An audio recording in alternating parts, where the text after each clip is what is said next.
Everyone, welcome back to our channel little things. ఎలా ఉన్నారు అందరూ? నేను బాగున్నాను. మీరందరూ కూడా బాగుండాలని కోరుకుంటూ ఈ రోజు మీకు ఒక హెల్తీ డిష్ తీసుకొచ్చాను. అదేంటో కాదు, కరివేపాకు రైస్. సో లేట్ చేయడం ఎందుకు, రెసిపీలోకి వెళ్ళిపోదాం. ముందుగా కావాల్సిన పదార్థాలు ఏమో తెలుసుకుందాం. కరివేపాకు రైస్కి కావాల్సిన పదార్థాలు: ఒక కప్ నిండా కరివేపాకు లీవ్స్, వీటిని బాగా వాష్ చేసి ఎండబెట్టుకొని తీసుకోవాలి. 10-15 ఎండుమిర్చి, మన కారంకి తగ్గట్టు ఎండుమిర్చి క్వాంటిటీ తీసుకుంటే సరిపోతుంది.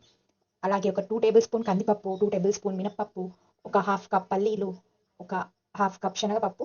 ఇవి మన మెయిన్ ఇంగ్రీడియంట్స్. ఇప్పుడు రెసిపీలోకి వెళ్ళిపోదామా? ఇంకెందుకు ఆలస్యం, కరివేపాకు రైస్ ఎలా చేయాలో చూసేద్దాం.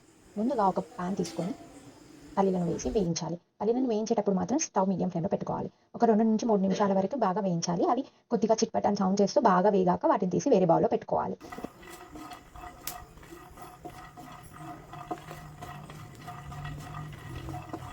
అదే ప్యాన్ని స్టవ్ పైన పెట్టి 2 టేబుల్ స్పూన్ల ఆయిల్ వేయాలి. ఆయిల్ వేడెక్కాక దాంట్లోనే ఎండుమిర్చి వేసి 2 నిమిషాల పాటు వేపుకోవాలి. దాని తర్వాత కందిపప్పు, మినప్పప్పు, శనగపప్పు కూడా దాంట్లో వేసి బాగా వేయించాలి. ఈ అంతా వేయించే ప్రాసెస్ మొత్తం మీడియం ఫ్లేమ్లోనే చేయాలి. మొత్తం మాడిపోతే అసలు టేస్ట్ అసలు రాదు. మన కరివేపాకు రైస్ మొత్తం ఫ్లాప్ అయిపోతుంది.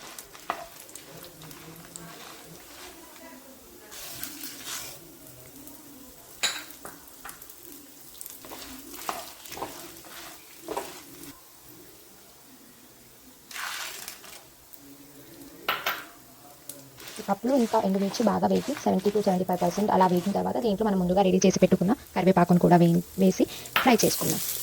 ఒక 2 నుంచి 3 నిమిషాలు ఫ్రై చేసుకున్న తర్వాత మనకు కరివేపాకు దగ్గర పడేది కనిపిస్తుంది. అప్పుడు మనం స్టవ్ ఆఫ్ చేసి వీటిని పక్కన పెట్టుకుందాం. ఈ మిశ్రమాన్ని ఒక 5 నుంచి 10 నిమిషాలు చల్లారనిద్దాం. ఆ రోజు మనం వేసుకున్న మిశ్రమాన్ని తీసుకొని మిక్సీలో వేసి దాంట్లో తగినంత ఉప్పు వేసుకొని మనం ఫైన్ పౌడర్ లాగా చేసుకుందాం.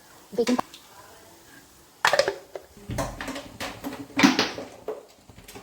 పక్కన ఉంచుకొని ఇప్పుడు ఇంకో పాన్ పెట్టుకొని దాంట్లో 2 టేబుల్ స్పూన్లు ఆయిల్ వేసి ఆయిల్ పెట్టిన తర్వాత జీలకర్ర, కరివేపాకు, అలాగే ఒక 5-6 వెల్లుల్లి వేసుకొని బాగా ఫ్రై చేద్దాం.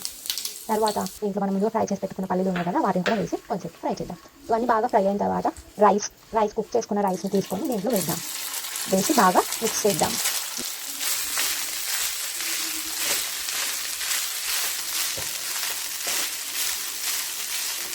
వేసిన తర్వాత మనం ముందుగా సిద్ధం చేసుకున్న కరివేపాకు పొడిని 5 నుంచి 6 స్పూన్లు మన టేస్ట్కి తగ్గట్టు వేసుకొని ఇదంతా రైస్కి బాగా పట్టేటట్టు కలుపుకొని ఒక 2 నిమిషాల పాటు రైస్ని ఫ్రై అవ్వనిద్దాం.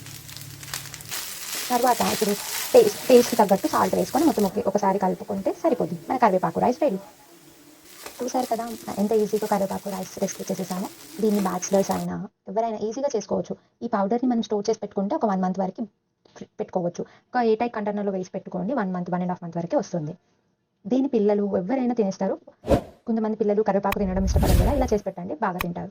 మీకు ఈ రెసిపీ నచ్చినట్టయితే ఫ్రెండ్స్తో, ఫ్యామిలీతో షేర్ చేయండి. అలాగే మరెన్నో ఇలాంటి వీడియోల కోసం మన ఛానల్ని సబ్స్క్రైబ్ చేయండి. Thank you friends. Bye bye. See you in the next video.